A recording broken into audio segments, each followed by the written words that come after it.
돌아온 다정의 8월 19일 5시 정치부회의 지금 시작합니다. 아 근데 웬 음악이에요? 백반장이 틀어달라고 한 거예요? 네, 제가 오늘 전해드릴 뉴스와 좀 관련이 있어서 요청을 드렸는데요. 아 백반장이 요청한 거군요. 네, 이 노래는 영화 알라딘의 네. OST입니다. 국민의힘 이준석 전 대표가 소셜네트워크에서 공유를 했는데요. 이 여자 주인공인 자스민이 스피치리스라는 곡을 부르는 장면인데 중요한 건 가사입니다. 가사요? 네, 나는 침묵하지 않을 거야, 나를 막을 순 없어 등의 내용인데 국장께서 보시기에서도 좀 의미심장하죠. 네, 아니 그 아주 직설적으로 본인의 네. 주장을 밝힌 것 같아요. 이 전 대표의 심경이 그대로 가사에 녹아 있다고 보여지고요. 한마디로 끝까지 가겠다는 거 아닙니까? 뭐 그렇게 이해가 되고요. 저도 이 영화 봤어요. 네. 자, 그나저나 이제 국민의힘 상황은 점입가경인데 오늘은 청년 정치인들 사이에 이른바 집안 싸움이 벌어졌죠. 네, 어제 장해찬 청년재단 이사장이 이 전 대표의 최근 행보를 비판하는 기자회견을 진행했는데요. 네. 이후 소셜네트워크에서 공개 설전을 주고받았습니다. 장해찬 이사장이 이 전 대표를 옹호하는 청년 정치인들을 여의도 두시 청년 이렇게 비유를 하면서 논쟁이 더 격화되고 있습니다. 여의도 두시 청년이요? 네. 그게 무슨 뜻이에요? 이게 정치나 사회생활 경험 없이 2시쯤에 네. 여의도 정치권에 어슬렁거린다 이런 뜻인데요. 아 그래요? 실제로 그런 사람들이 많은 모양이네요. 네, 근데 이게 네. 청년 정치인들을 좀 비하하는 말이라고 합니다. 그렇군요. 네, 그래서 장 이사장이 이준석 전 대표 편에서는 청년들이 여의도 두시 청년 그 자체다 이렇게 주장을 한 건데요. 네. 당내 청년 정치인들이 반발하면서 공방이 계속되고 있습니다. 이 전 대표는 장 이사장을 향해서 자기의 의지에 따라 움직이는 상태인지 궁금하다 이런 글을 남기기도 했습니다. 네, 그러니까 배우에 혹시 윤핵관이 있는 거 아니냐 이런 의심을 좀 드러낸 거라고 보여지는데 장해찬 이사장이 오늘은 영상 편지도 띄웠다는데 잠깐 좀 보고 얘기를 이어갈까요? 네. 참 영상 편지를 제가 YTN 뉴스 방송에서 하게 될 줄은 몰랐는데요. 네. 여기서 잠깐 쉬어갑시다. 그게 더 멀리 가는 길입니다. 네, 그러니까 이준석 전 대표한테 던지는 말이죠. 네, 자 이후에도 뭐 주거니 받거니 설전이 이어졌는데 저희가 그 내용은 주민에서 짚어보도록 하겠습니다. 네, 그리고 당내 청년 정치인들의 논쟁이 격화되면서 홍준표 대구시장이 양측 모두를 비판했습니다. 아 그래요? 네, 소셜네트워크에서 참 조잡스럽고 구질구질하게 정치를 한다.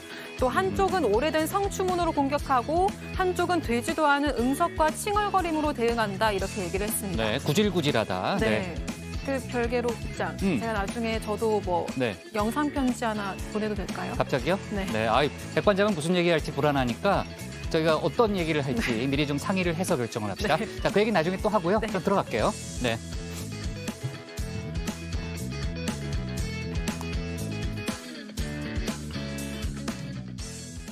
네, 백반장이 상당히 크게 나왔네요. 자, 오늘 회의는 신체커 박마커 류 실장 조멘토 백반장 그리고 정치부의 예청자 정혜원 분들과 함께하겠습니다. 오늘 뉴스가 많습니다. 정치권의 주요 이슈들을 모아서 쉽고 생생하게 전달을 하겠습니다. 시작권 오늘은 일찍 준비가 끝났네요. 지금 벌써 일어나야 그래요? 네. 빨리 나가요. 네. 또 나갈 때도 백반장 옆에 쓰려고 그러죠. 네. 그냥 나가요, 그냥. 네. 네, 알았습니다. 네. 자, 오늘은 응답하라 다정회가 없지만 정혜원 분들의 의견은 소통반장 백반장이 잘 모아뒀다가 다음 주에 소개할 예정이고요. 백반장 알죠? 네, 여러분 의견 많이 보내주세요. 제가 열심히 정리해 놓겠습니다.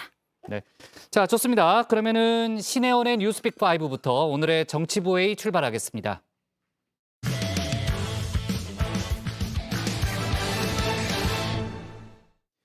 잠시 후 저녁 6시 윤석열 대통령이 국회의장단을 초청해서 만찬을 갖습니다.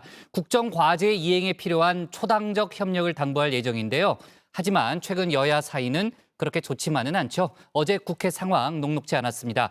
또 윤 대통령이 광복절 경축사에서 밝힌 담대한 구상에 대한 북측 반응이 나왔습니다. 어리석음의 극치라고 비난했는데요. 윤 대통령에 대한 개인적 막말도 던졌습니다. 관련 소식을 신혜원 체커가 정리했습니다.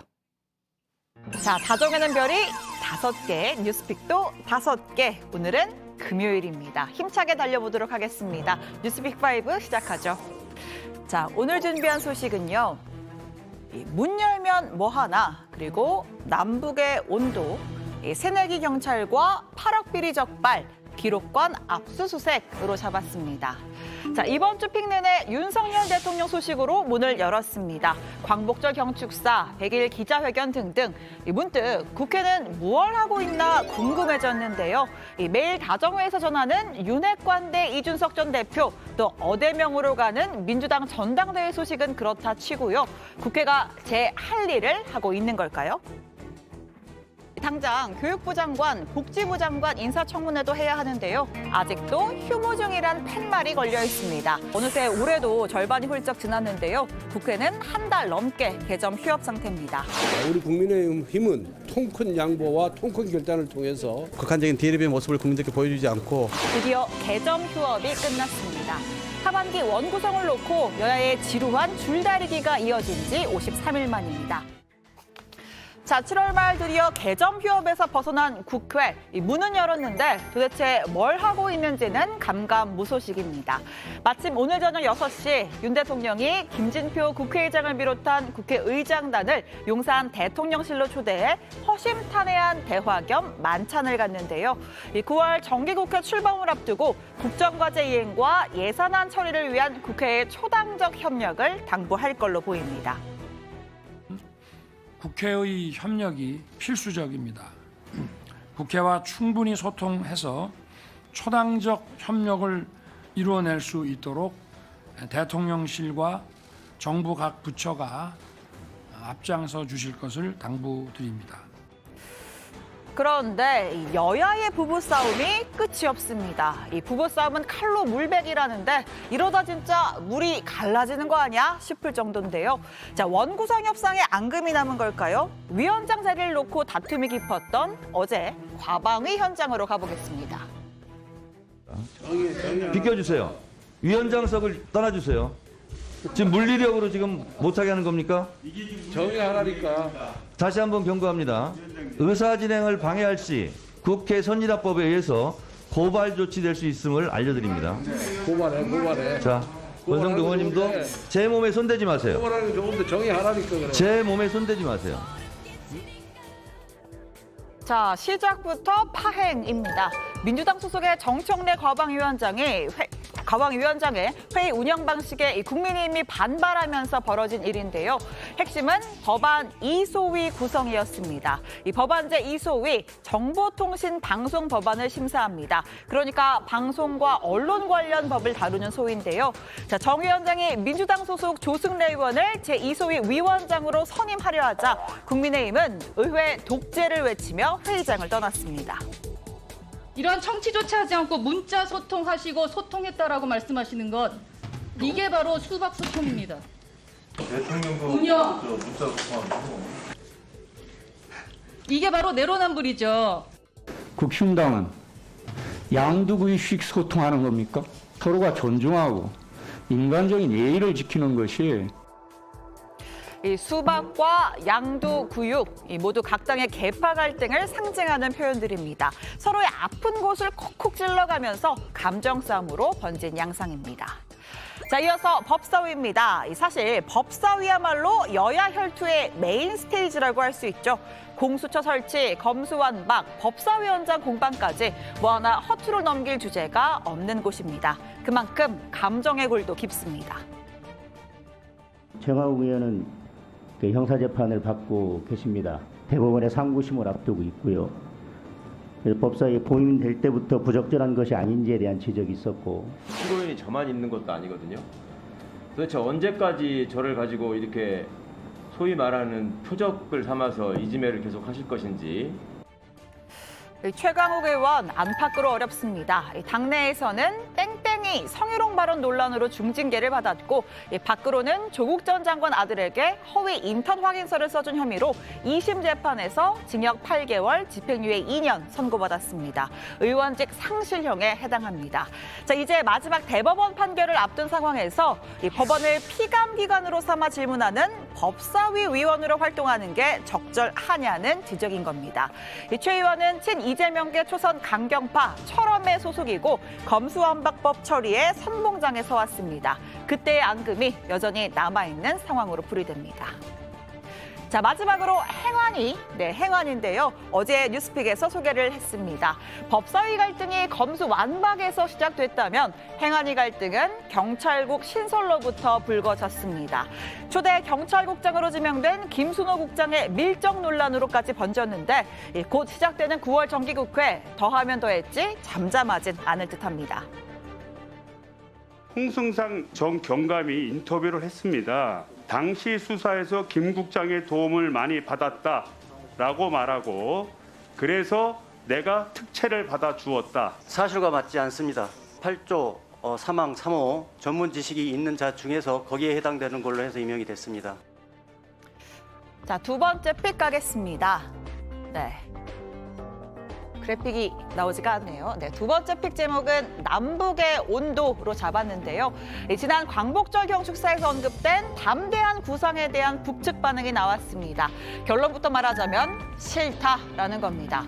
이 북측에서 쏟아지는 독서를 보고 있자니 문득 영화 한 편이 떠올랐습니다. 우리 박준우 마커가 매일 밤 눈물을 훔치며 봤다는 사랑 이야기, 바로 연애의 온도입니다. 너 그거 알아?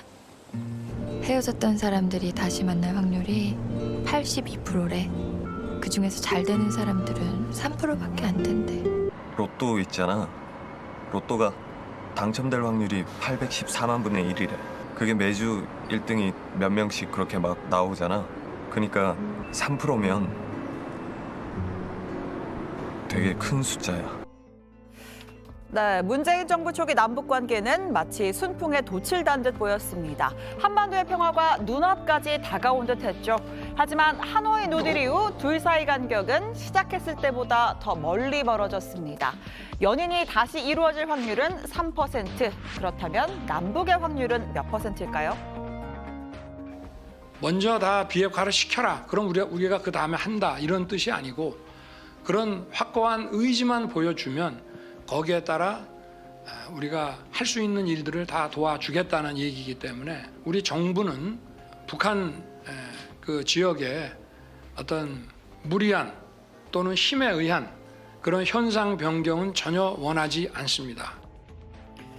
제일 중요한 것은 남북 간의 지속 가능한 평화 정착이다. 북한이 비핵화에 나서기만 한다면 정치 체제든 뭐든 바꿀 생각이 없다는 의사를 피력한 겁니다.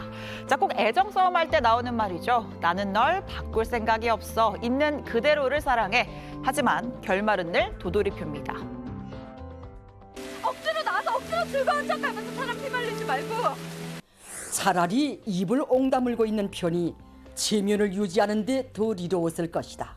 윤석열의 담대한 구상이라는 것은 검 푸른 대양을 말리어 뽕밭을 만들어 보겠다는 것만큼이나 시련과 동떨어진 어리석음의 극치이다.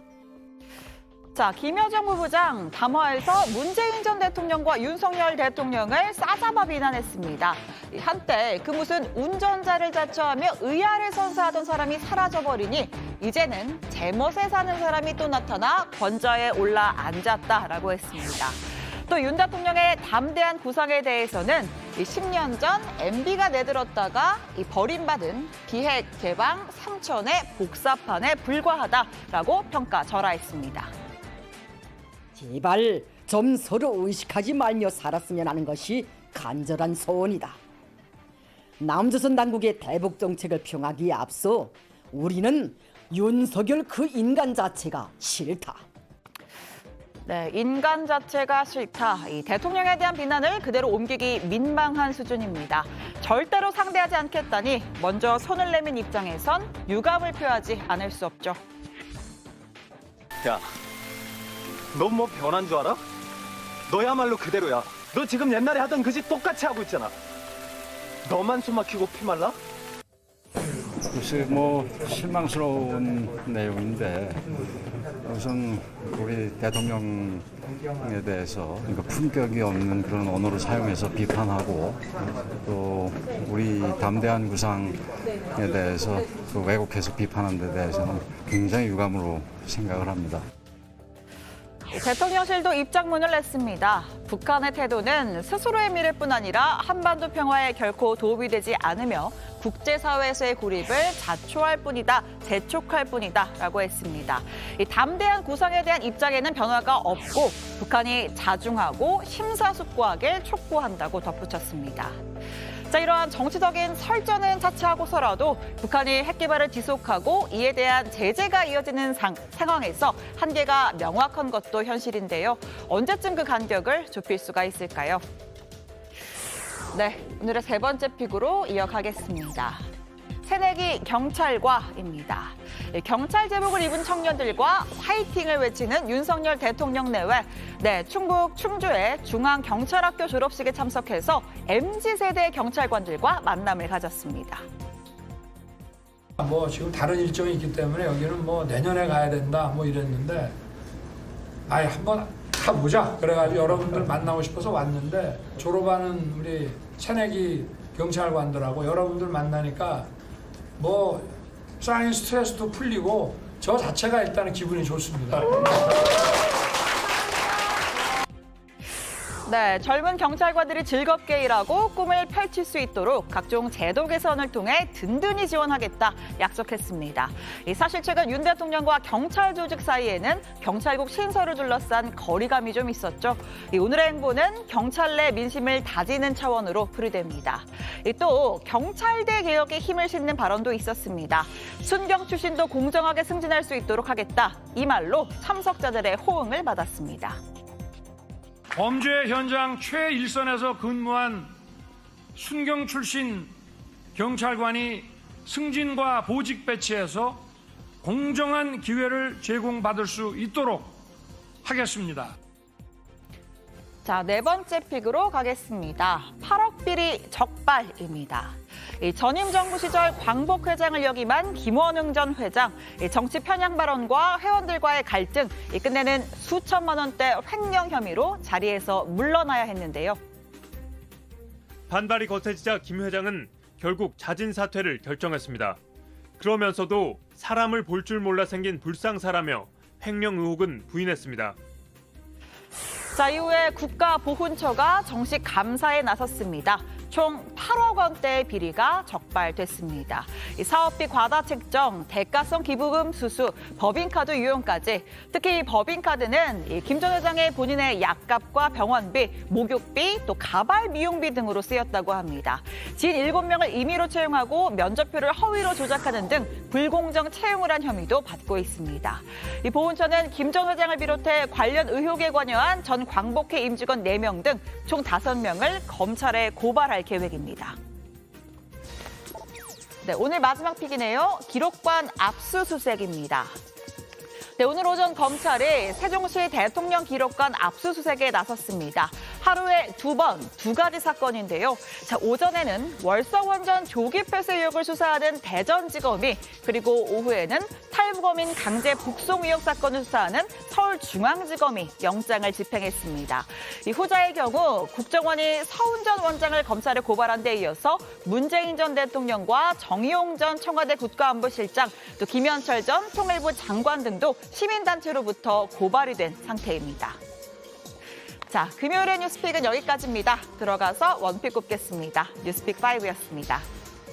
네, 자 정치부에 시작하기 전에 제가 상암동 주변에 좀 이렇게 내다보니까요, 비가 많이 내리더라고요. 폭우가 지금 쏟아지고 있고 정의원분들 계시는 곳은 어떤지 모르겠습니다만 비 피해 없도록 여러 가지로 신경을 쓰셔야 될 것 같고, 혹시 호우 피해와 관련된 속보가 들어오면 저희가 속보를 반영해 가면서 회의를 진행하도록 하겠습니다. 북한 김여정 노동당 부부장의 담화가 나왔는데 담대한 구상을 거부하겠다는 것은 물론이고 윤석열 대통령 개인에 대해서도 막말을 쏟아냈네요.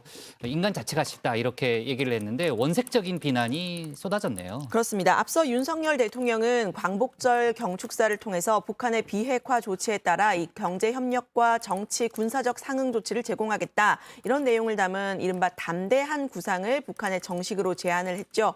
그리고 지난 수요일에 100일 기자회견 때 부연 설명이 있었는데요. 힘으로 하는 현상 변경은 원하지 않는다. 제일 중요한 것은 남북 간의 지속 가능한 평화다 강조했습니다. 네, 그런데 이날 북한이 순항미사일 2발을 발사하면서 찬물을 끼얹었습니다. 표면적인 이유는 한미 연합훈련에 대한 반발이었지만 윤석열 대통령 취임 100일 모르지는 않았을 듯한데요. 여러 의도가 있었다는 해석이 나왔죠. 오늘은 김여정 부부장이 담화문을 냈습니다. 윤 대통령의 담대한 구상을 어리석음의 극치라고 비난하면서 남측을 상대하고 있지 않다라고 말을 했습니다. 우선 북이 비핵화 조치를 취한다면이라는 가정부터가 잘못된 전제이라는 것을 알기나 하는지 모르겠다. 세상에는 흥정할 것이 따로 있는 법.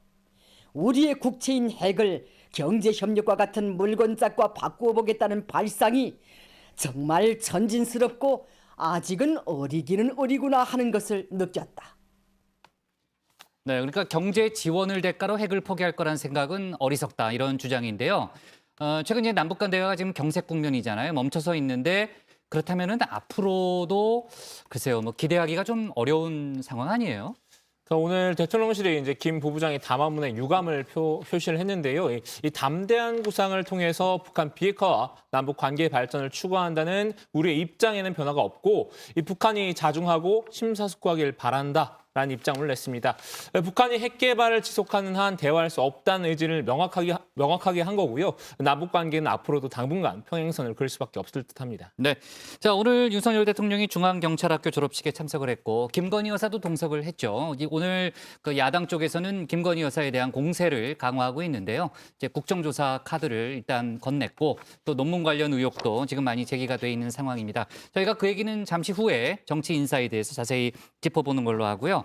신체커가 고른 오늘의 원픽은 뭡니까? 네, 오늘의 원픽은 이렇게 잡겠습니다. 네, 담대한 구상 자체가 싫다. 더 벌어지는 남북 간의 온도입니다.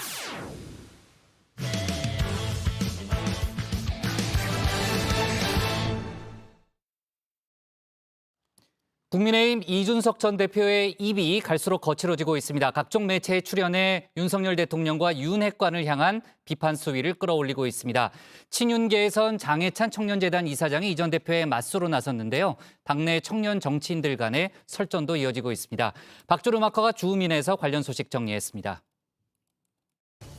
선당구사란 대통령 선거 과정 내내 한쪽으로는 저에 대해서 이 하는 사람을 대통령 만들기 위해서 당대표로서 열심히 뛰어야 했던 제 쓰린 마음이 그들이 입으로 말하는 선당구사보다 훨씬 아린 선당구사였습니다. 국민의힘 이준석 전 대표 한층 독해진 입으로 돌아왔죠. 이 당 윤리위 징계 이후 첫 기자회견은 말 그대로 이 윤석열 대통령과 당내 윤핵관을 향한 이 선전포고였는데요.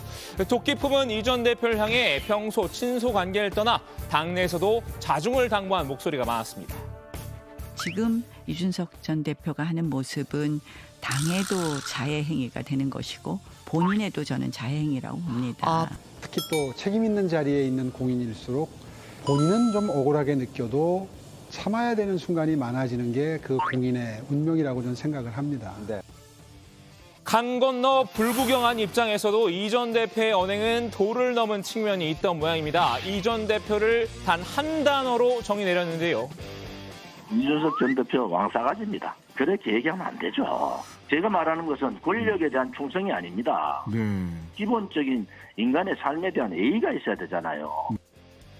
이 전 대표 이런 주변의 시선에도 아랑곳하지 않고 갈 길 가겠다는 생각인 듯합니다. 이 페이스북에 글을 하나 올렸는데요.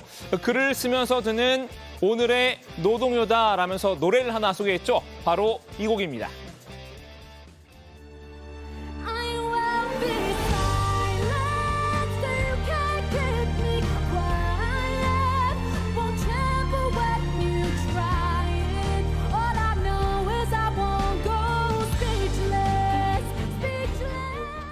이 전 대표 이 자스민 공주에게 빙의라도 한 걸까요? 영화 알라딘의 OST 스피치리스라는 곡입니다. 이 주인공인 자스민 공주가 강제 구금당하게 되자 이에 저항하며 부른 노래인데요. 가사에는 이젠 참을 수 없어 절대 난 무너지지 않아 날 가두려 할수록 내 날갯짓은 더 강해질 테니라는 내용이 담겨 있습니다. 한마디로 이 노래 가사를 빌려서 이 전 대표는 끝까지 여론전을 펼치겠다는 의지를 드러낸 셈입니다. 이 윤핵관과 싸우다 부서지는 한이 있더라도 자신의 입은 막을 수 없다는 결기의 표현인데요. 사실 이 전 대표 굳이 이런 노래를 올리지 않더라도 전부터 입담으로 치면 막을 사람이 없었습니다. 또 하나는 말이 너무 많아요, 요즘에. 평론가의 그 버릇을 아직 못 버린 것 같다는 생각이 들어요. 당대표가 너무 많은 말을 하고 계획과 약속을 해서 이것이 나중에 덫이 되지 않을까. 리더가 되면 내가 늘 이야기하는 거지만 입은 닫고 마음은 열고 해야 되거든. 말을 많이 안 해야 돼요. SNS에서도 하면 안 돼. 자주. 그 사람 그거 살잖아. 전면전을 선포한 이 전 대표, 기자회견 이후에는 적극적인 인터뷰로 방송과 지면을 도배하고 있는데요. 윤 대통령을 향해 거침없는 말폭탄을 던지는 중입니다. 대통령께서 제가 인식하기로는 굉장히 이제 좀 통 큰 이미지 이런 게 강조되다 보니까 뭐 저런 거는 당연히 우리가 털고 갈 수 있겠지라는 생각하고 있었는데 국민도 속은 것 같고 저도 속은 것 같아요.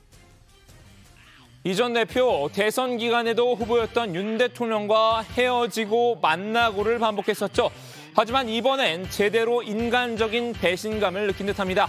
세 번째 재결합은 쉽지 않을 것으로 보이는데요. 너 그거 알아? 헤어졌던 사람들이 다시 만날 확률이 82%래. 근데 그렇게 다시 만나도 그중에서 잘 되는 사람들은 3%밖에 안 된대. 예전처럼 윤 대통령을 직접 만나서 갈등을 풀 생각도 그다지 없어 보입니다. 저희가 얼굴을 맞대고 선거에 대한 진지한 상의하고 서로 이렇게 힘을 북돋우고 할 때 이면에는 치유할 수 없는 그런 갈등을 내포하고 그렇게 하셨던 건가? 저는 그거는 받아들이는 게 좀 다를 것 같습니다. 제 생각에서는. 직접 만나서 좀 풀 생각도 있습니까? 대통령과? 지금 상황에서는 그거 다 풀려고 그러면은 굉장히 오래 걸릴 겁니다. 여기에 윤핵관인 장제원 의원도 도매급으로 묶였습니다. 이 전 대표는 장 의원이 대통령실 인사참사의 원인을 제공한 장본인이라고 직격했습니다. 그냥 원래 장제원 의원이 좀 인기가 없긴 합니다. 대중적으로. 그러면은 저희가 보고 있는 지금 인사 참사나 인사 판문의 상당 부분, 그럼 초기 대통령실 인사를 누가 했느냐 이런 것에 대해 가지고 뭐 이것은 당연히 본인은 부인할 수도 있고 확인 안 해주겠지만은 장제원 의원의 의도가 많이 작용했다라는 이야기가 있습니다. 추천한 노래 제목은 분명 스피치리스 이것만 실상은 TMT, Too Much Talker인데요. 94년 제가 LA에 처음 갔을 때 그때 모든 경기 하나하나가 참 힘들었습니다. 하지만 후회하지 않았습니다. 소위 눈물전지 빠이라죠. 그걸 먹으면서 꿋꿋이 이겨냈습니다. 그리고 96년 4월 7일 컵스 원정 경기에서 제가 구원수를 처음으로 따냈는데 그게 메이저리그 첫 승이었어요. 윤핵관도 입 다물고만 있진 않았겠죠. 스피치리스에 맞서 이 전 대표에게 띄운 노래가 있는데요.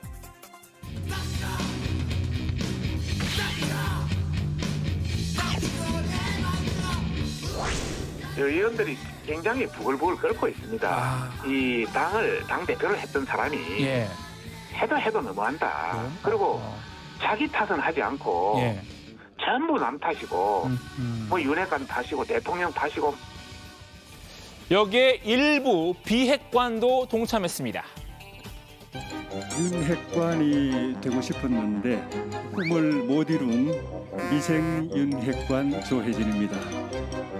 무게파인 조혜진 의원입니다. 이 전 대표에게 자기 정치를 한다며 일침을 가했는데요. 계속 그냥 지금은 비아냥대고 조롱되고 막 그냥 폭로하고 근데 지금 당 대표가 자기 당 소속의 대통령에 대해서 그렇게 이야기하는 거는 이거는 잘 되라고 직원 고언하는 걸 넘어서 가지고 그냥 뭐 그 좀 대통령과 어떻게 보면 1대1 대립 구도를 만들어 가지고 자기 정치 위상을 키우겠다는 거밖에 안 보이고.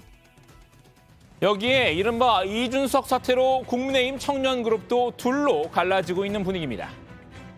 국민의힘에는 이준석 전 대표와 친 이준석계 청년들만 존재하는 것이 아닙니다.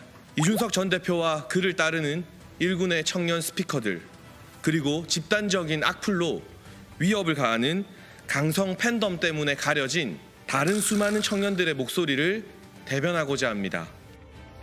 어제 친윤계 인사로 꼽히는 이 장해찬 청년재단 이사장이 국회에서 마이크를 잡았죠. 이 장 이사장은 지난 대선 때 초기부터 윤 대통령의 조력자로 나서면서 이 선거대책본부 청년본부장을 맡기도 한 인물인데요. 이 전 대표를 향해서 작심 비판을 쏟아냈습니다. 방송에 나와 우리 당 사람들을 비판하고 나의 길만 옳은 것이라 말하는 것은 쉬운 일입니다. 반면 생각이 다른 사람들과 의견을 조율해 일이 되게 만드는 것은 어려운 길입니다. 이준석 전 대표는 어려운 길 대신 쉬운 길만 걸으며 체급을 키워오지 않았습니까? 이 전 대표 듣고만 있진 않았겠죠. 이 장 이사장의 기자회견 전문에 댓글을 달았는데요. 예찬아, 그렇게 해서 네가 더 잘 살 수 있다면 응원할게. 이 전 대표, 이 장 이사장이 윤핵관 윗선의 지령을 받고 자신을 공격한다고 본 듯합니다. 그렇게 윤핵관에부터 잘 살아보라는 투로 비꼰 셈인데요. 장 이사장은 진정으로 이 전 대표를 생각해서 한 소리라고 거듭 강조했습니다. 저 개인적으로는 여전히 이준석 전 대표 더 잘 되라고 한 동생의 충고이자 충언이라고 생각을 합니다. 참 영상평지를 제가 YTN 뉴스 방송에서 하게 될 줄은 몰랐는데요. 네. 여기서 잠깐 쉬어갑시다. 그게 더 멀리 가는 길입니다. 여기까지 하겠습니다. 사실 이 전 대표와 장 이사장 이 정치평론 활동 경력도 겹치고 서로 호영호재해온 사이인데요. 이 장 이사장이 윤핵관에 합류한 뒤부터는 미묘한 기류가 감지됐습니다. 이 전 대표가 장 이사장에 대해선 살짝 돌려가기식의 태도를 보였기 때문인데요. 지난 2월 당시 이재명 민주당 대선 후보가 과거 자신의 재벌 해체 발언을 부정했을 때 이 장 이사장이 이를 반박한 글을 페이스북에 올렸죠. 이 전 대표는 이 글에 바로 이런 댓글을 달았는데요. 잘했어, 라이코스. 네, 이 라이코스, 지금은 없어진 해외 검색 엔진입니다. 우리나라에선 1990년대 후반 검은 개가 등장하는 TV 광고로 잘 알려졌던 바 있습니다. 이때 유행한 광고 문구가 잘했어, 라이코스입니다. 사실 듣기에 따라 이 말은 칭찬과 비아냥 그 사이 어딘가에 있죠. 이 듣는 상대방을 개 취급한 것으로 오해할 소지가 있기 때문입니다. 생각해보니 이 전 대표 유난히 개를 좋아한 것 같기도 합니다. 돌이켜보면은 양의 머리를 흔들면서 개고기를 가장 열심히 팔았고 가장 잘 팔았던 사람은 바로 저였습니다. 지난 6월에는 이 장 이사장의 방송 토론 관전평으로 이런 댓글을 남겼죠. 예찬이 식당에서 일하더니 이제 라면 좀 끓이는구나. 라이코스에서 토리로 업그레이드 해주마. 여기서 토리는 윤 대통령의 반려견을 가리킨 것 같은데요. 토론을 잘했다는 칭찬의 의미도 있겠지만 이 장 이사장을 윤 대통령의 충견으로 취급하는 뉘앙스도 담겼다고 볼 수 있습니다. 자, 오늘은 이준석 전 대표의 여론전과 이를 둘러싼 당내 설왕설래를 살펴봤습니다. 이 전 대표가 입을 다물지 않겠다고 선언을 한 만큼 앞으로도 집권 여당 내 잡음은 계속될 것으로 보입니다. 오늘 주민 한마디는 이렇게 정리하겠습니다. 침묵은 없다 이준석, 노필터 여론전 계속, 대응 나선 윤핵관. 네, 지금 분위기라면 아마도 다음 주 월요일쯤 가처분 결정이 날 걸로 일단 예상이 되는데 가처분 이후에도 본안 소송이 있기 때문에 상당 기간 이제 국민의힘 내부에 혼란이 가중될 걸로 보입니다. 이준석 전 대표가 계속해서 설전을 이어가고 있기 때문에 글쎄요, 뭐 당내 혼란이 어디까지 이어질지는 저희가 지켜봐야 될 것 같고요. 신체커, 오늘 그 국민의힘 윤리위원회가요 입장문을 냈던데. 갑자기 입장문을 낸 거잖아요. 네. 이준석 전 대표를 겨냥한 거 아니냐 이런 해석이 좀 나오더라고요. 네, 그 내용 때문에 그런 건데요. 자, 네. 윤리위가 이 지휘 고하를 막론하고 당원 누구든 정치적 입장을 밝히는 데 있어서 이 당의 위신 훼손, 타인 모욕 및 명예훼손, 또 계파 갈등 조장 등 당원으로서 품위 유지를 위반하고 반복하면 예외 없이 그 어느 때보다 엄정하게 심의하겠다라고 밝혔기 때문입니다. 소위 이준석 전 대표 사태로 당내 갈등이 극단으로 치닫는 데 대해서 윤리위가 경고를 보낸 것으로 해석되는데요. 다만 윤리위 관계자는 특정인을 염두에 둔 입장문은 아니다. 최근 당 내용에 대한 경고의 의미다. 이렇게 확대 해석을 경계하긴 했습니다. 근데 뭐 다들 일단은 이준석 전 대표가 대상 아니냐 이런 해석들을 많이 내놓긴 하더라고요. 어쨌든 이준석 전 대표를 중심으로 한 사태를 그렇죠. 의미한 것으로 보이죠. 자, 그래서 이준석 전 대표 곧바로 또 입장을 냈는데요. 자, 윤리위의 입장문에 대한 나의 워딩은 푸하하하하다. 라고 전했습니다. 아, 이준석 전 대표가 바로 입장을 냈군요. 바로 반응을 보였군요. 우습다 뭐 이런 반응을 보인 것 같습니다. 자, 어쨌든 뭐 이준석 전 대표 개인을 겨냥한 건 아니지만, 그러니까 당내 상황을 전반적으로 경고한 거지만 당연히 그 안에 이준석 전 대표는 포함된다고 봐야 되겠죠. 자, 오늘 그 이준석 전 대표 또 장해찬 이사장 간의 설전이 한 번으로 끝나지 않고 계속해서 이어지는 그런 양상이고, 여기에 이른바 이준석 전 대표와 가깝다고 평가를 받고 있는 김용태 전 최고위원도 이 논란에 가세한 상황이죠. 네, 그렇습니다. 이 전 대표 측근으로 꼽히는 김용태 국민의힘 전 최고위원이 장 이사장의 기자회견 내용을 비판했습니다. 이 모든 당 혼란의 책임은 민주주의를 파괴하면서 세련되지 못하고 무식한 방법으로 절차적 정당성을 뒤흔든 윤 핵관에 있다는 사실을 만천하가 다 아는데 여기에 대해서는 비겁하게 침묵하고 있다 지적을 한 건데요.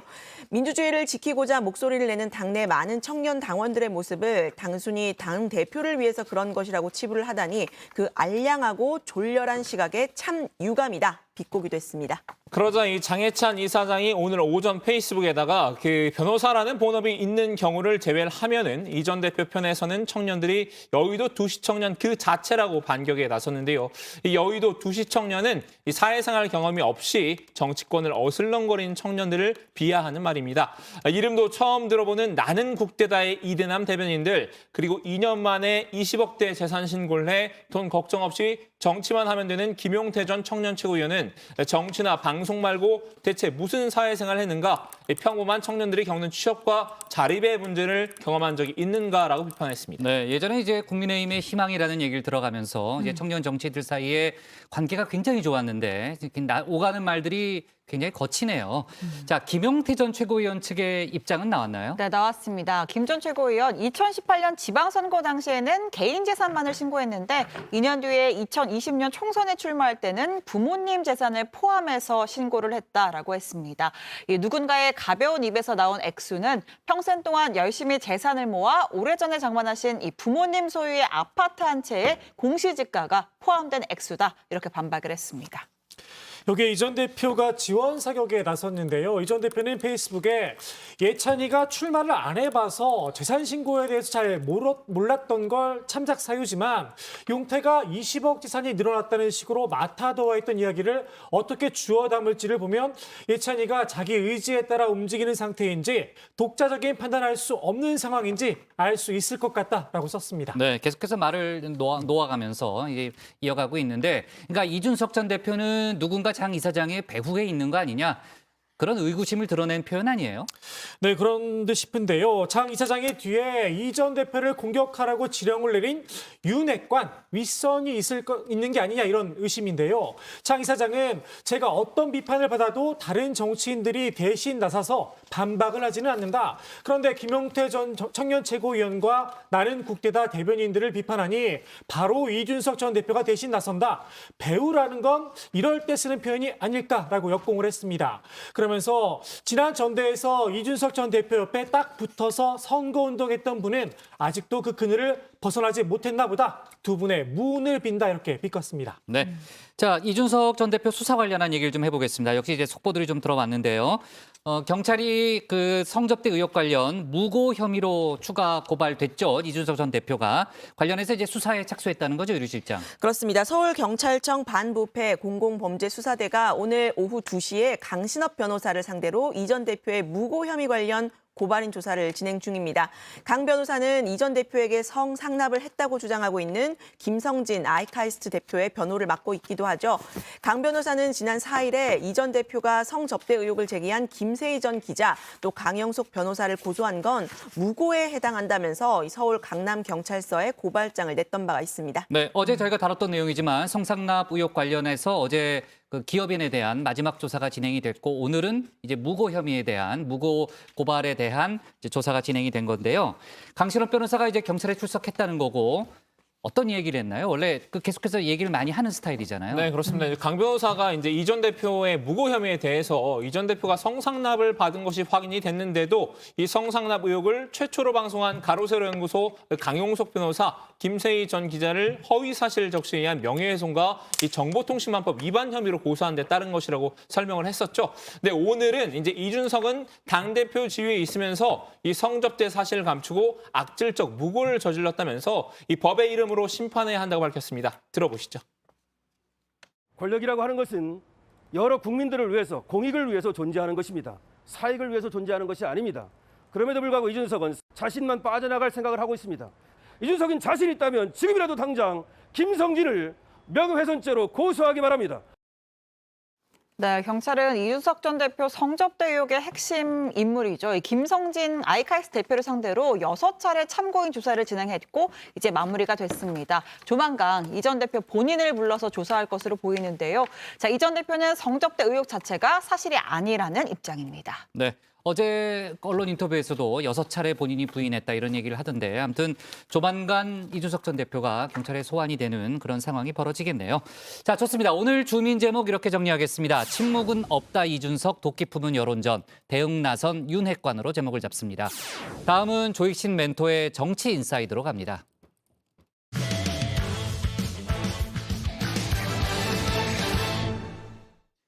국민의힘 주호영 비대위가 어제 90도 사과로 시작을 했죠. 당 안팎의 인선 평가는 일단 박합니다.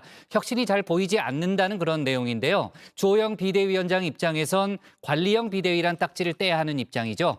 친윤계의 조기 전대론을 막고 당의 개혁을 이끌기 위해 최재형 혁신위와 손을 잡는 게 아니냐는 관측이 나오고 있습니다. 이런 가운데 이른바 김건희 여사의 대통령 취임식 초청장 논란이 다시 불거졌는데 관련 내용을 정치 인사이드에서 짚어봅니다.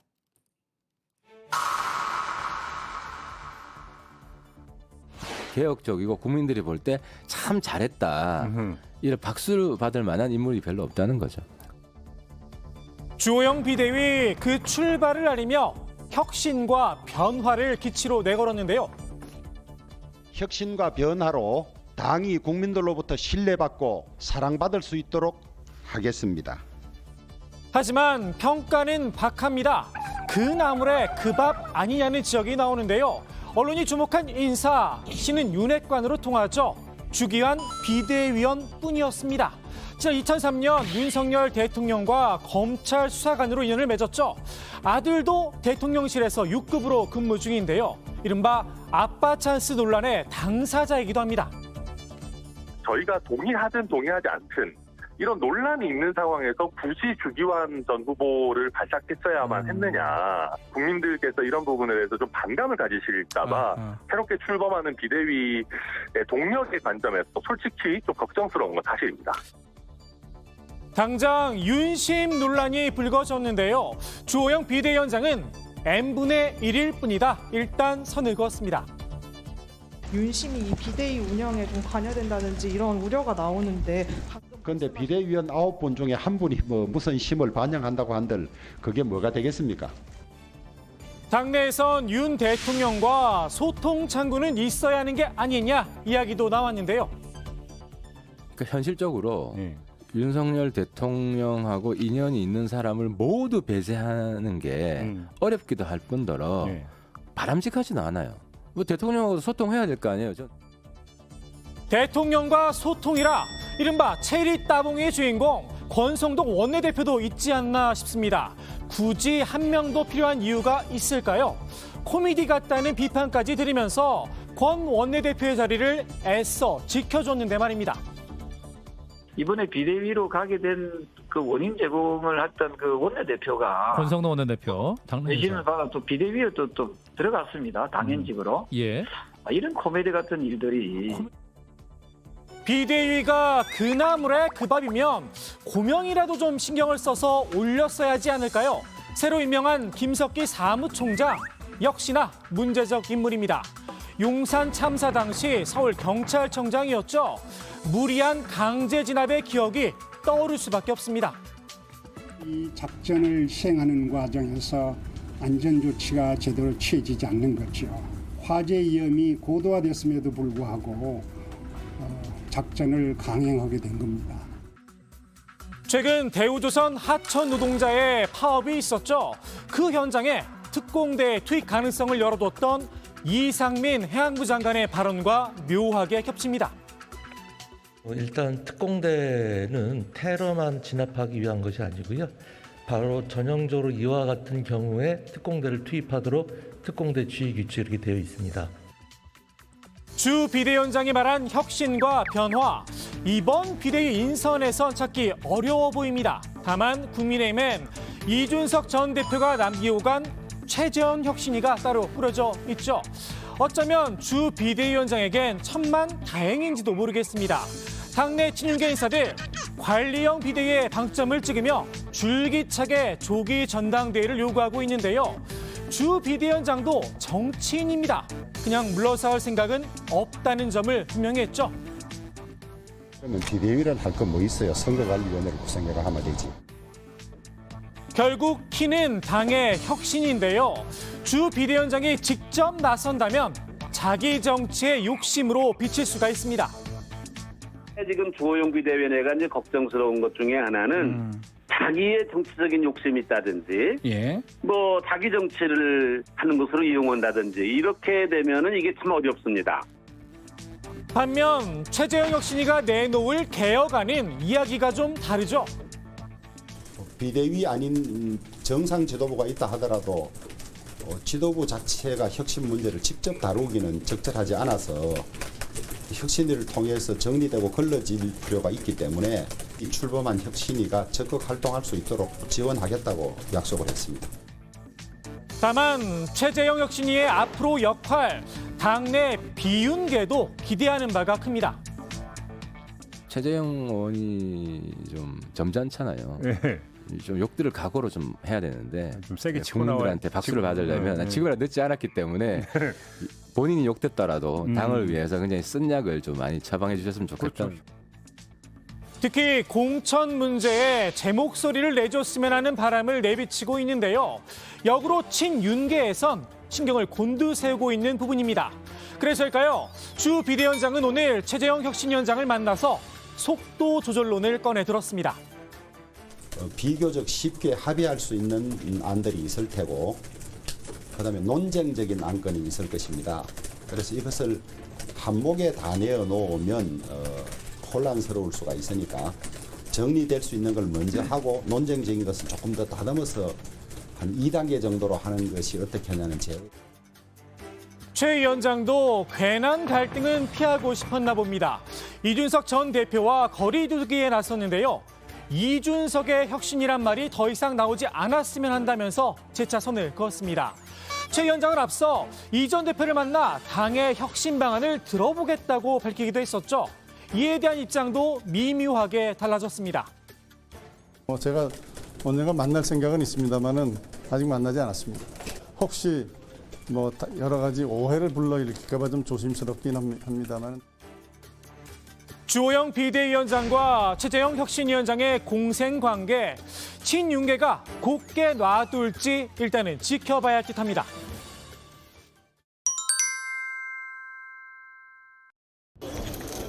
특별 초청장 뭐냐? 특별 초청장. 잠깐만, 오늘 못 받았어요. 너 같은 놈을 왜 주냐 임마. 네. 누가 영웅이나 주지. 뭐냐? 강선님 나머지. 양산사저 욕설 시위로 유명세를 떨치고 있죠. 극우 유튜버 안정권 씨, 윤석열 대통령의 취임식에도 참석을 했었는데요. 안 씨가 받은 이 특별 초청장, 과연 누가 보내줬느냐? 혹시 김건희 여사가 아니냐? 의문의 꼬리표가 붙었었죠. 혹시나가 역시나였나 봅니다. 초청장 발송자 김 여사였다는 한겨레 단독 보도가 나왔습니다. 안 씨 외에도 30여 명에 이르는 극우 유튜버들이 여사님 추천으로 취임식 초청장을 받았다고 하는데요. 이준석 전 대표의 성상납 의혹을 처음 제기했죠. 가로 세로 연구소도 포함이 돼 있었다고 합니다. 성상납 받았으니까 너 믿는다! 이준석 잘한다! 야, 너 7억 원 감추려고 성상납 각서 받았어 안 받았어? 이준석입니다! 부끄러우지 않아야지! 김 여사는 개인적인 인연이 있는 인사들도 살뜰히 챙긴 듯한데요. 어머니 최모 씨와 함께 통장 잔고 증명서를 위조한 혐의로 유죄를 선고받은 김모 씨 부부. 초청자 명단에 이름을 올렸다고 합니다. 도이치모터스 주가 조작 의혹의 당사자죠. 권오수 전 회장의 부인과 아들에게도 초청장이 배달됐습니다. 여기에 김 여사의 개인 회사였던 코바나 컨텐츠의 관계사도 특별 초청 대상이었다고 하는데요. 이 관계사, 윤 대통령의 취임 이후에도 특별한 관계를 이어가고 있죠. 관저 리모델링 공사를 공고하고 나서 2시간 30분 만에 입찰까지 다 끝냈다고 합니다. 그렇다면 이 공사가 있을 것을 미리 예측하여 미리 사전에 입찰에 응하도록 권한 사람이 있을 텐데 누가 봐도 그 사람은 김건희 여사가 아니겠습니까? 민주당은 관저공사 입찰에 보이는 손이 작용을 했다면서 국정조사를 요구 중인데요. 앞서 대통령실은 별일 아니라는 듯한 입장을 밝혔었죠. 어떤 정부에서는 이건 수의계약 대상이고요. 그 수의계약 대상일 때 그 업체가 어떤 업체냐는 것은 그 업체의 시공 역량이라든지 또 기간의 문제 또 예산의 문제일 뿐이죠. 대통령 부인이 특정 업체에 이건과 관련하여 입찰을 권유하고 그래서 공고가 나자마자 입찰에 응하고 그리고 2시간 반 만에 수의계약으로 입찰이 됐으니 이거야말로 대통령 부인이 직접 이권에 개입한 거 아니겠습니까? 특정 업체에 이권을 준 거 아니겠습니까? 앞서 용산 대통령실의 청사공사도 코바나 컨텐츠 관계사가 맡았던 건 안 비밀입니다. 국가 예산, 국민 세금이 들어간 문제죠. 민주당은 업체 선정 과정도 문제지만 절차상 국가계약법도 위반했다고 날을 세웠습니다. 시급하게 공사를 해야 돼서 그랬다라고 하는 건 이해가 되지만 한편으로 우리 국가계약법에 의하면 제 아무리 시급한 공사라 하더라도 입찰 공고를 낙찰하기 5일 전에는 하도록 돼 있어요. 이거는 국가계약법 위반입니다. 민주당은 국정조사 요구서에 대통령실의 사적 채용 의혹도 포함을 시켰는데요. 여기에도 김 여사가 등장합니다. 코바나 컨텐츠 직원과 대학원 동기가 대통령실에 근무하고 있는 걸로 알려져 있죠. 이를 문제 삼고 나선 건데요. 국민의힘에선 문재인 정부도 마찬가지였다. 방어막을 쳤습니다. 민주당은 감히 인사 문제를 논의할 자격이 없습니다. 김정숙 여사의 단골 디자이너 딸이 청와대 행정용으로 근무한 점, 문재인 대통령 변호사 시절의 동료가 청와대의 인사수석과 법제처장으로 근무한 점, 문재인 대통령 운전기사가 파격적으로 청와대의 상급 행정관으로 기용된 점. 선거 과정이나 정치 과정에서 역량을 인정받은 인사가 대통령 비서실에 발탁되는 것은 통례입니다. 어떤 능력을 인정받아서 채용된 것인지 정확하게 해명하라는 것입니다. 그런데 그런 과정들을 생략한 채 심지어 어떤 청와대에 어떤 사람이 어떻게 근무하고 있는지 명단도 제출하지 않고 있지 않습니까?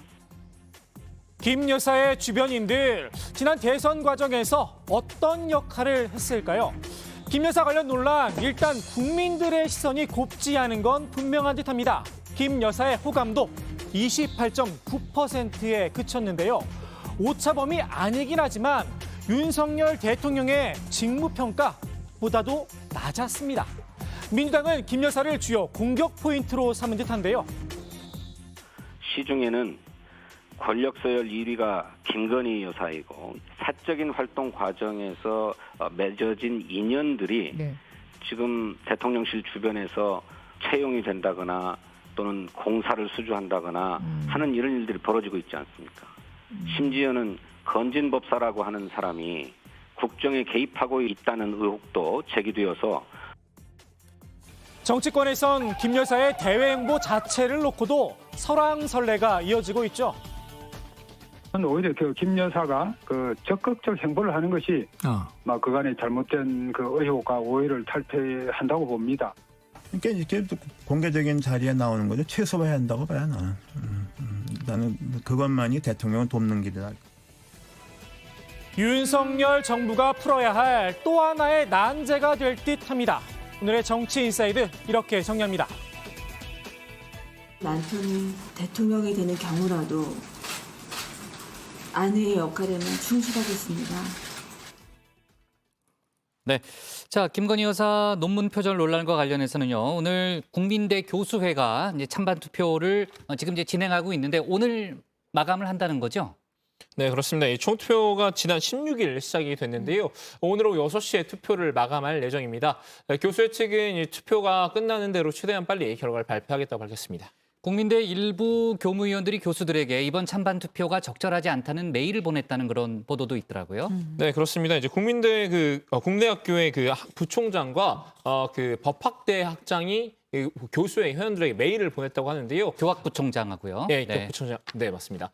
이석환 교학부총장이 해당 분야 전문가들로 구성이 된 재조사위원회에서 내린 결정이 있는데 이 단과대학별로 인원을 선발해서 검증위원회를 꾸려 재검증 결과를 발표할 수 있다는 생각은 월권이라고 지적을 했습니다.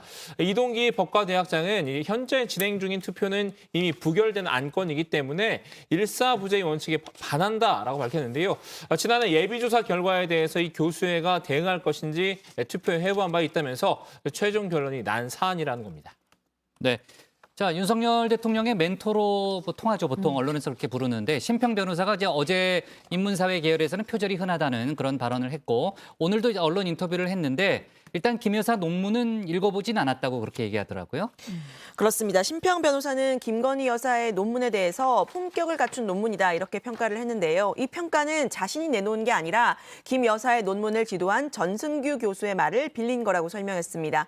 전 교수가 여러 가지 면에서 훌륭하고 독창적이라는 평가를 내린 걸 직접 들었다는 건데요. 다만 논문을 직접 봤느냐는 질문에는 보지 않았다고 했습니다. 앞으로도 볼 생각은 별로 없는 듯 보입니다. 아직 논문을 안 보셨다니까 논문을 보시고 논문을 보신 다음에 꼭 저희 방송에 먼저 나와주세요.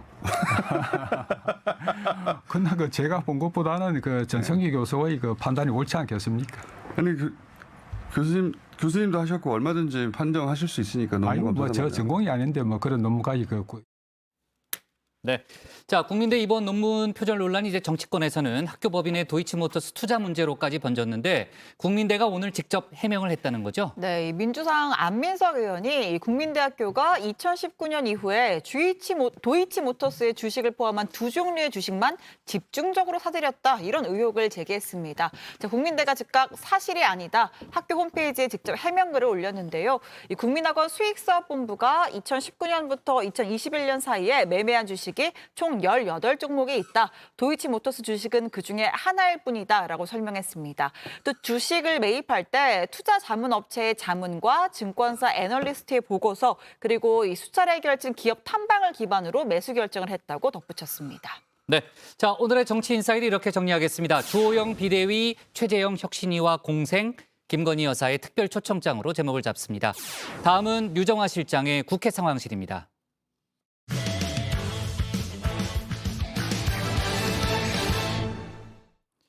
민주당 당원 80조와 관련된 논란이 오늘도 이어졌습니다. 오늘 민주당 당무위에서 비대위가 제시한 절충안을 그대로 통과시켰죠.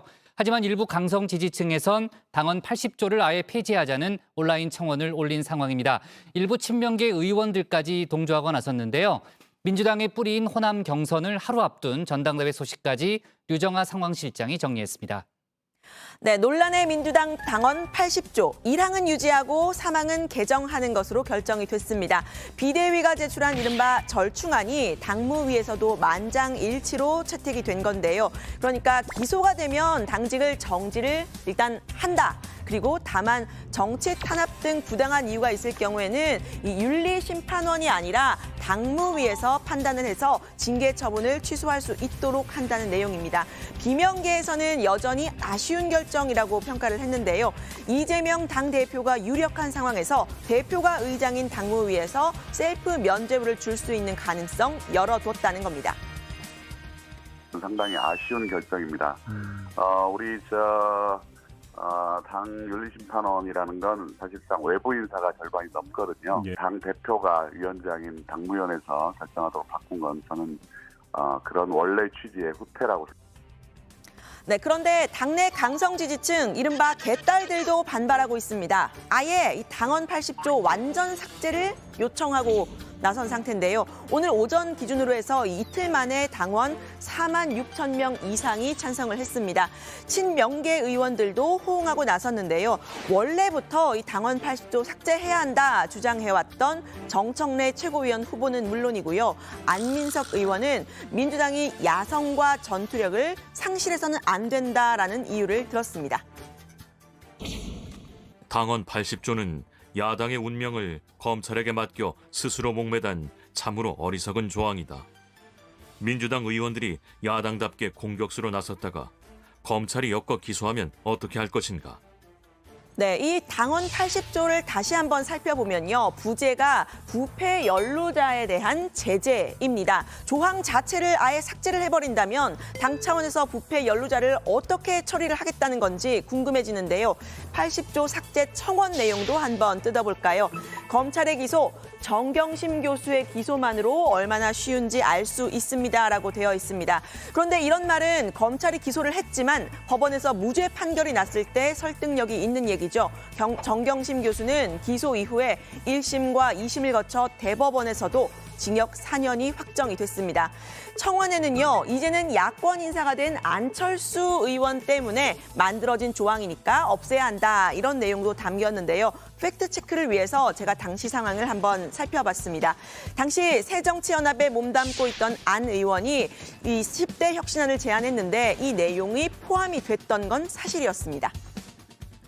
부패 혐의로 기소되어 유죄 판결을 받거나 재판에 계류 중인 당원에 대해서는 즉시 당원권을 정지하고 당직은 물론 일체의 공직후보 자격심사 대상에서 배제시켜야 합니다. 네, 하지만 결국 이 혁신안을 수용한 건 당시 문재인 당대표였습니다. 해당 행위 부정부패 앞에 온정주의는 없을 것입니다. 혁신과 단합 앞에 그 어떤 개파도 없을 것입니다. 네, 그리고 이 혁신안을 공식적으로 발의한 주체는 혁신위였는데요. 그 혁신위원 중에는 당원 80조를 개정해야 할 이유로 꼽았던 사례의 주인공 조국 전 법무부 장관도 있었습니다. 새정치연합 김상곤 혁신위원장이 발표한 혁신위원 명단 10명 중에는 한때 위원장 영입 대상으로 거론됐던 조국 서울대 법학전문대학원 교수도 포함됐습니다. 국민과 당원의 기대를 누구보다 잘 아시는 만큼 강한 혁신의 면모를 보여주실 것이라고 생각합니다. 네, 이렇게 당내 합의를 두루두루 거쳐서 만들어진 당헌을 없애버리자는 청원. 결국은 이 청원 발의자인 개딸들이 지키고 싶은 사람이 있어서겠죠. 민주당과 이재명이 아니라 이재명의 민주당으로 만들어 가겠습니다, 여러분. 네, 이재명 후보 역시요, 이 지지자인 개딸들과의 스킨십 적극 나서고 있는데요. 개딸들의 응원을 한몸에 받는 모습 공개를 했습니다.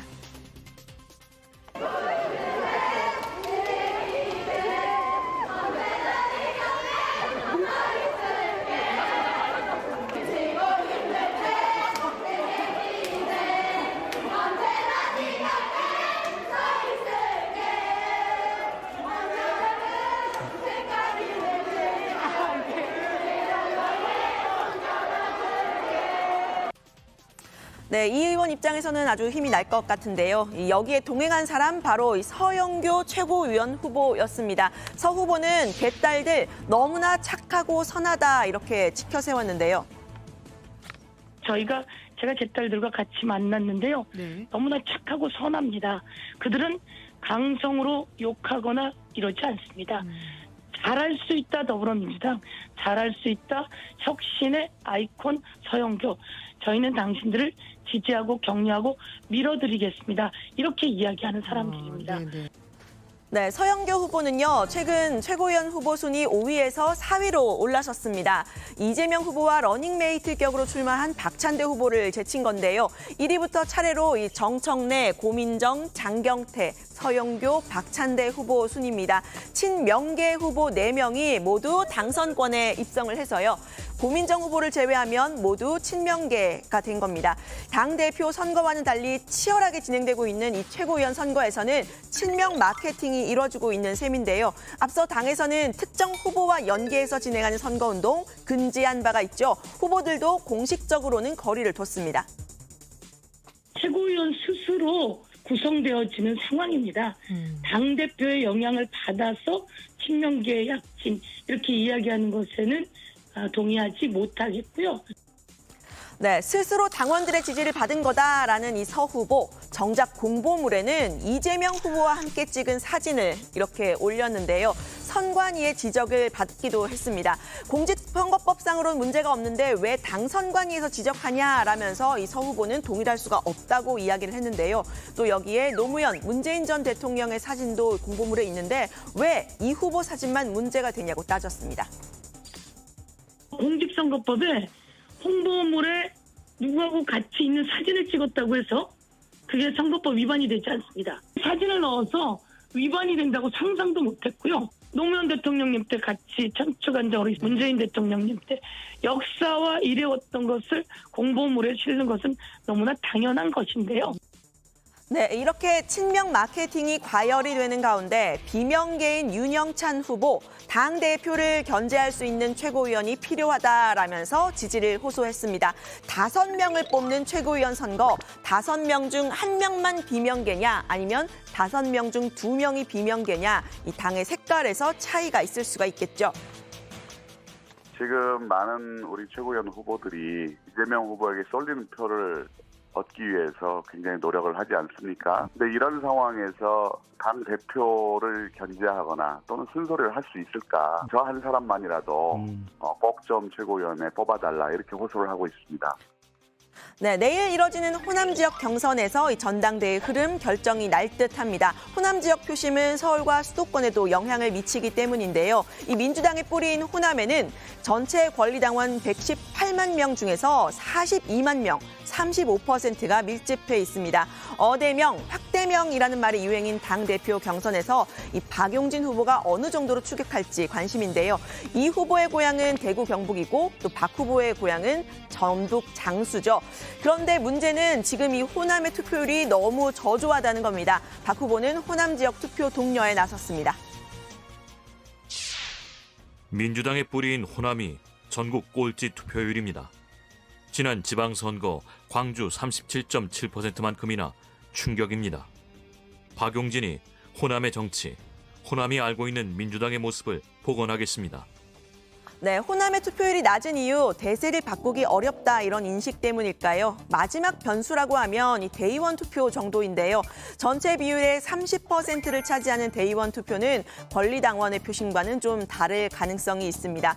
앞서 컷오프 당시 중앙위원 투표 결과도 일반 국민 여론조사나 권리당원 표심과는 좀 달랐을 거다 이야기가 나왔었죠. 지금 공개가 되고 있는 수치보다는 이 후보의 지지가 좀 덜 압도적이었다 이런 이야기인데 대의원 투표 결과는 전당대회 당일인 28일에 공개가 됩니다. 당원 투표에는 영향을 미치진 못하는 겁니다.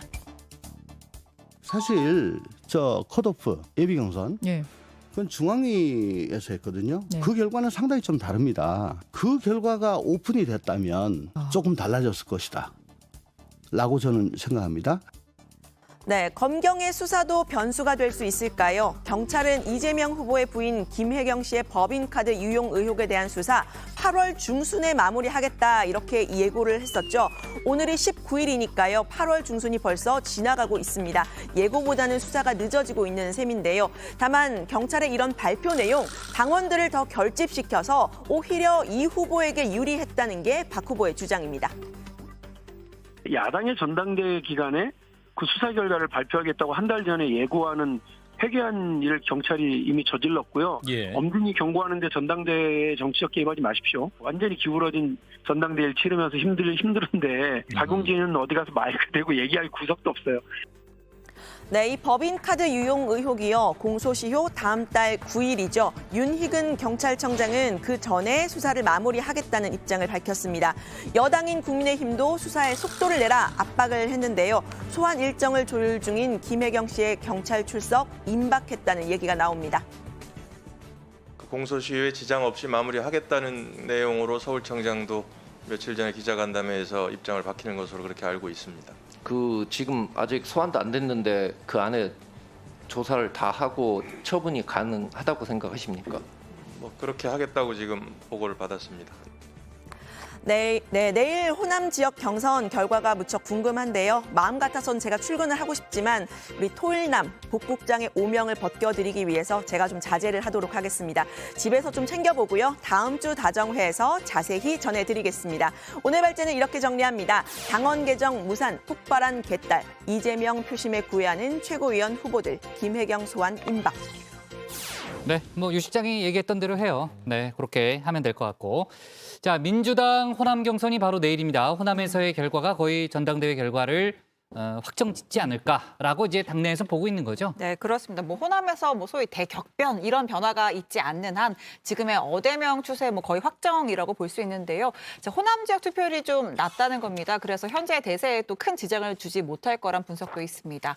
이 박용진 후보는 호남 지역 투표율 독려에 나섰고요. 이 반면에 이재명 후보는 공개 일정을 자제하고 28일에 공개될 대의원 투표를 대비한 표심 잡기에 노력하고 있습니다. 자, 최고위원 선거는 지금 치열하게 전개가 되고 있죠. 얼마 전에도 저희가 이제 다뤘던 적이 있는데 표 차이가 크지 않죠.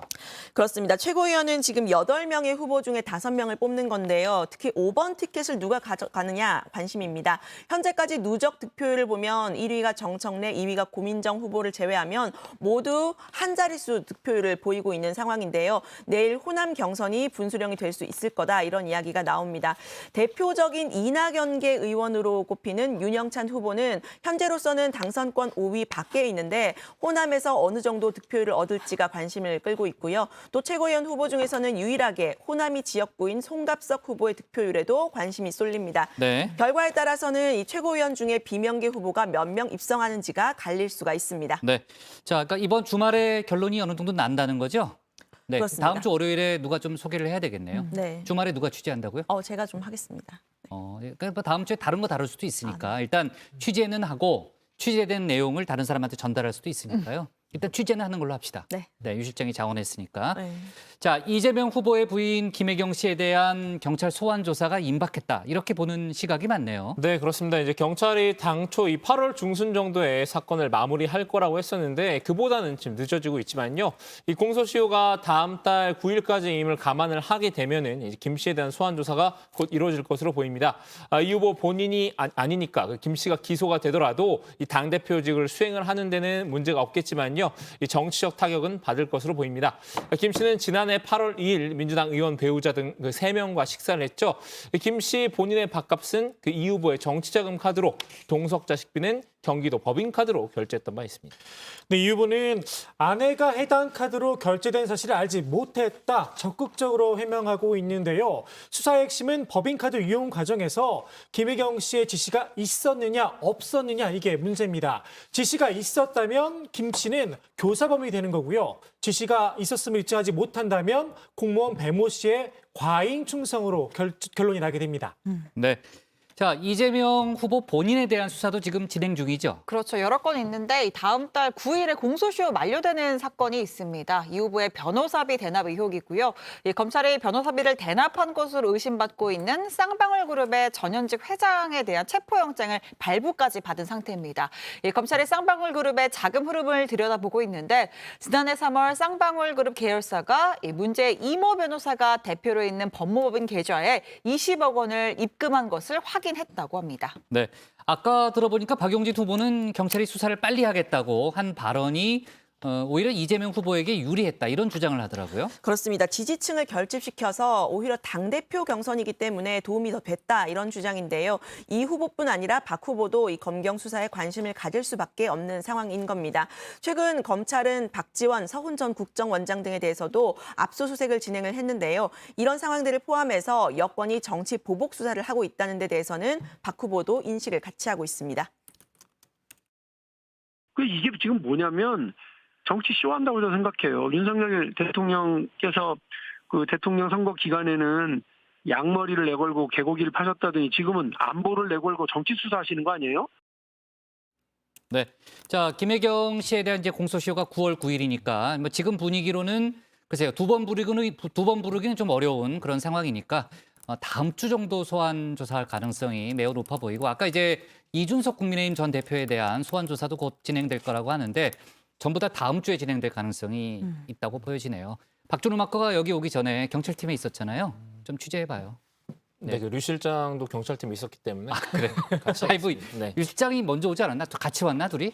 둘이 같이 둘이 왔구나. 같이 왔죠. 아니, 둘이 상의해서 해요. 네. 자, 좋습니다. 오늘 발제 이렇게 정리하겠습니다. 당원 개정 무산, 폭발한 개딸들, 김혜경 소환 임박으로 제목을 잡겠습니다. 오늘 정치부에는 여기까지입니다. 저희는 다음 주 월요일 오후 5시 정각에 다시 찾아뵙겠습니다. 비가 오늘 많이 올 때고요. 제가 하려고 했는데 박마커가 주말에 좀 나오는 그래요? 걸로. 박마커가 네. 해요, 그러면. 네. 네.